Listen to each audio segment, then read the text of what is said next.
Sábado, 5 de abril, é o nosso único programa de hoje. Isso. E vamos direto ao ponto. No Brasil, uma potência econômica no cenário global, É verdade. a gente ainda enfrenta um desafio persistente e muito doloroso, né? As chamadas doenças esquecidas. É. E a nossa missão hoje é entender por que essas enfermidades teimam em existir, quais os esforços que estão sendo feitos para combatê-las e quais os obstáculos, né, que se interpõem nesse caminho. Para nos guiar nessa conversa, a gente reuniu diversos artigos, a transcrição de um podcast, todos de janeiro e fevereiro de 2025, que mergulham nessa questão crucial da saúde pública brasileira. E logo de cara, o que a gente vê nessas fontes é uma baita contradição, né? O Brasil figura entre as 10 maiores economias do planeta, mas convive com doenças como hanseníase, tuberculose, tracoma, É verdade. males, que a gente associa diretamente à pobreza extrema, né? Essa coexistência, na verdade, é um retrato cru da profunda desigualdade social e de uma negligência estrutural que, infelizmente, ainda define quem tem saúde e quem não tem no país. É um choque de realidade a gente pensar nisso, né? Não são meros problemas de saúde isolados, Exatamente. mas um reflexo direto de falhas graves nas políticas públicas que deveriam amparar a população. Sem dúvida. E a gente encontrou números realmente impactantes, né? Um boletim epidemiológico do Ministério da Saúde, divulgado em janeiro de 2025, revelou que cerca de 20 milhões de crianças brasileiras foram afetadas por DTNs, Nossa. doenças tropicais negligenciadas, entre 2010 e 2023. 20 milhões de crianças. É muita gente. É muita gente, né? E aí fica a pergunta: por que certas doenças persistem em atingir essa parcela da população de forma tão significativa? Quais as particularidades que tornam as crianças mais vulneráveis a essas enfermidades? E que estratégias poderiam ser mais eficazes para proteger essa faixa etária? Essa é uma excelente questão. E a diretora do Departamento de Doenças Transmissíveis, Alda Cruz, oferece uma perspectiva bem poderosa sobre isso, sabe? Sim. Ao afirmar que as doenças não são negligenciadas, as pessoas que são. Essa frase, ela nos lembra que a persistência dessas doenças está intrinsecamente ligada à falta de equidade social. Certo. A ausência de acesso a direitos básicos, como saneamento e água potável, e a sistemas de saúde que nem sempre alcançam as comunidades mais vulneráveis. As crianças, em particular, dependem totalmente do acesso a esses direitos e da proteção de políticas públicas eficazes. A falta de moradia digna, nutrição adequada e educação em saúde também contribuem muito para essa vulnerabilidade. Não basta olhar só para o agente causador da doença, né? Não, A gente precisa entender o terreno social onde ele encontra as condições ideais para se propagar. perfeito. E nesse contexto desafiador, existe um esforço global em curso, né? A OMS, a Organização Mundial da Saúde, estabeleceu uma meta ambiciosa de eliminar diversas dessas doenças negligenciadas até 2030. Sim, um compromisso, aliás, firmado por 194 países. Incluindo o Brasil como parte dos ODS, né? Os Objetivos de Desenvolvimento Sustentável da ONU. E a resposta do governo brasileiro a esse desafio é o Programa Brasil Saudável. Certo? Uma iniciativa que busca articular 14 ministérios sob a coordenação do Ministério da Saúde, com o objetivo de eliminar 11 doenças e 5 infecções até o final desta década. Um objetivo ambicioso. É bastante ambicioso. E isso nos mostra que para a gente enfrentar esses problemas de saúde pública, exige uma ação coordenada, né? Que envolva várias áreas do governo, desde a infraestrutura até a assistência social. E a gente já pode comemorar alguns progressos importantes nessa jornada, né? De dúvida. A filariose linfática, também conhecida como elefantise, foi oficialmente eliminada no Brasil com a certificação da OPAS. Que bom, né? Uma ótima notícia. Então, uma notícia excelente. E para 2025, a mira está na eliminação do tracoma. Isso mesmo. E além dessas conquistas e metas próximas, o Brasil Saudável tem como foco a eliminação de outras doenças que ainda afetam muitas pessoas, como a oncocercose, a esquistossomose, a georreumatíase, as hepatites B e C e a doença de Chagas. São objetivos ambiciosos que demandam um trabalho contínuo e integrado, né, Sem dúvida. de várias áreas. E os dados da OPAS, eles jogam luz sobre quem mais sofre com essa realidade, né? As doenças tropicais negligenciadas afetam de maneira desproporcional as populações que vivem sem acesso adequado à água potável, ao saneamento básico É verdade. e a serviços de saúde de qualidade. Sim. A precariedade da infraestrutura nessas comunidades é um fator crucial na disseminação dessas enfermidades. Com certeza. E o que talvez seja ainda mais revelador e que nos faça refletir sobre a dimensão da desigualdade global é que 7 das 11 doenças e 5 infecções que o Brasil se esforça para eliminar sequer nos países do hemisfério norte. Caramba. Isso sublinha a gritante disparidade no acesso à saúde pública em escala planetária, né? E o Brasil Saudável detalha ações bem específicas para alcançar essas metas. Sim. Por exemplo, a eliminação da transmissão vertical da hepatite B até 2030. Ixi. Como as ações do programa visam concretizar esse objetivo? Bom, o plano prevê a intensificação do diagnóstico precoce da hepatite B em gestantes, né? Mulheres grávidas, e a vacinação universal dos recém-nascidos, logo nas primeiras horas de vida. Além da imunização de populações consideradas mais vulneráveis, né?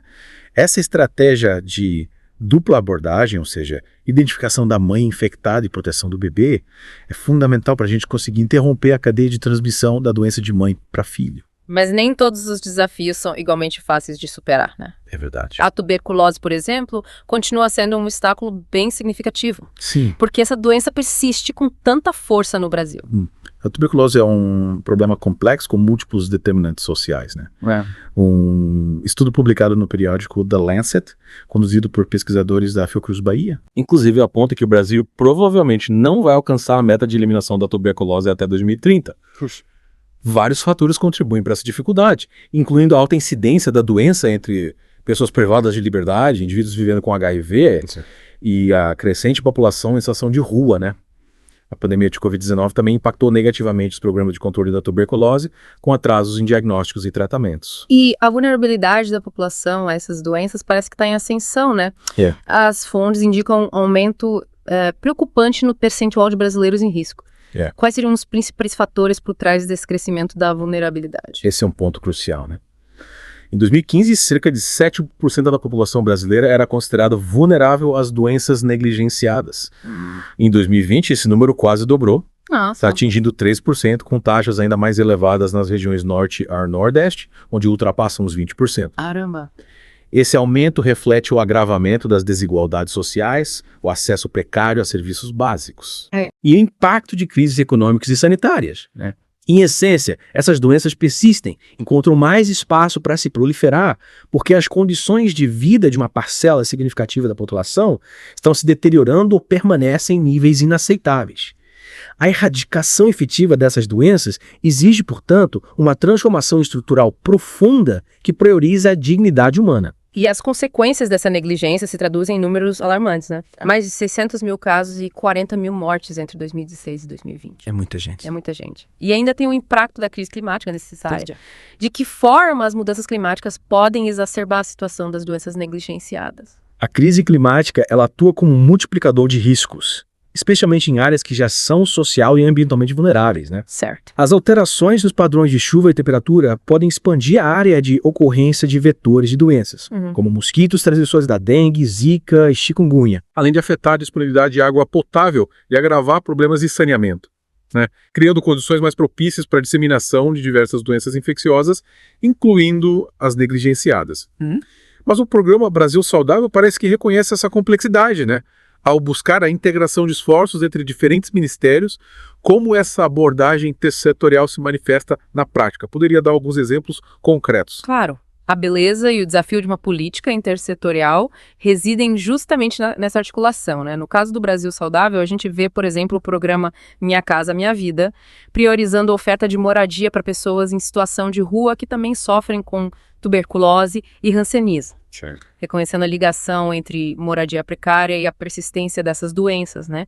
Há também ações coordenadas com assistência social para garantir que as famílias afetadas tenham acesso a benefícios e apoio. Na área da justiça, a gente tem testagens e monitoramento de doenças infecciosas nos presídios, né? A educação entra na jogada com a disseminação de informações sobre prevenção e cuidados. E a pauta dos direitos humanos é central para garantir o acesso à saúde sem discriminação. As parcerias com o Ministério dos Povos Indígenas e o Ministério do Desenvolvimento Social são cruciais para levar tratamento e prevenção a populações historicamente negligenciadas, né?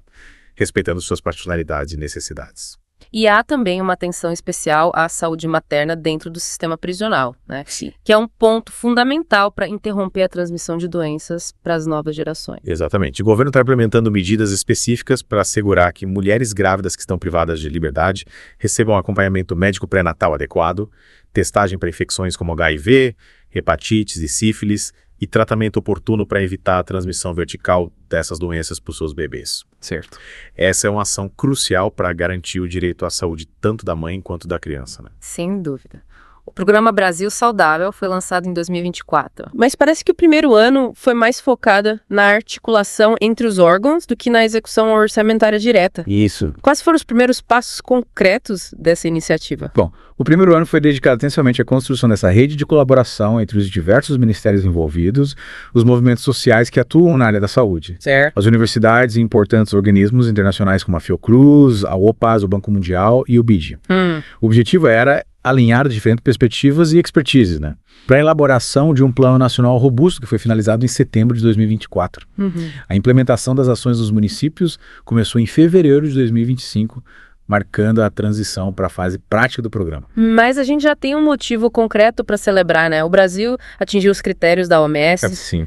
para a eliminação da transmissão vertical do HIV como um problema de saúde pública. Essa é uma grande vitória. Sem dúvida, uma conquista muito significativa e um dos pilares do Brasil Saudável, né? A expectativa é que a certificação oficial aconteça ainda em 2025. Isso demonstra que, com políticas públicas consistentes e ações coordenadas, é possível alcançar resultados importantes na área da saúde. E as fontes que a gente consultou também ressaltam a importância fundamental da comunicação nesse processo, né? Porque tornar essas doenças visíveis é tão crucial. Uma doença que permanece invisível, sobre a qual não se fala, tende a se perpetuar, né? Se a população não conhece os sinais e sintomas, não procura atendimento médico e não demanda ações por parte do poder público, essas doenças continuam se espalhando silenciosamente, afetando principalmente as pessoas mais vulneráveis. Debater sobre doenças negligenciadas, levá-las ao conhecimento da sociedade, é um ato de justiça social. Um passo essencial para que elas se tornem prioridade nas agendas políticas e para mobilizar a sociedade na busca por soluções. Para a gente finalizar a nossa conversa hoje, fica claro que as doenças negligenciadas são um sintoma de problemas muito mais profundos na nossa sociedade, né? Com certeza. Elas são um resultado direto de políticas que historicamente excluíram uma parcela significativa da população do acesso a direitos fundamentais e de investimento insuficiente em áreas cruciais como saneamento básico, moradia digna, saúde, né? Fome, pobreza, falta de saneamento, moradia precária, racismo estrutural, desigualdade territorial e o enfraquecimento de políticas públicas são os alicerces sobre os quais essas doenças se sustentam. Podemos até alcançar a erradicação de algumas dessas enfermidades a curto prazo, mas a eliminação definitiva e a construção de uma sociedade mais justa e saudável exigem uma mudança radical na forma como o país se organiza e prioriza a vida digna de toda a sua população. Desejamos a todos um bom fim de semana. Bom fim de semana. E lembrem-se, O podcast vai ao ar de segunda a sexta, às 7 da manhã, meio-dia e 5 da tarde. E aos sábados, ao meio-dia. Até a próxima.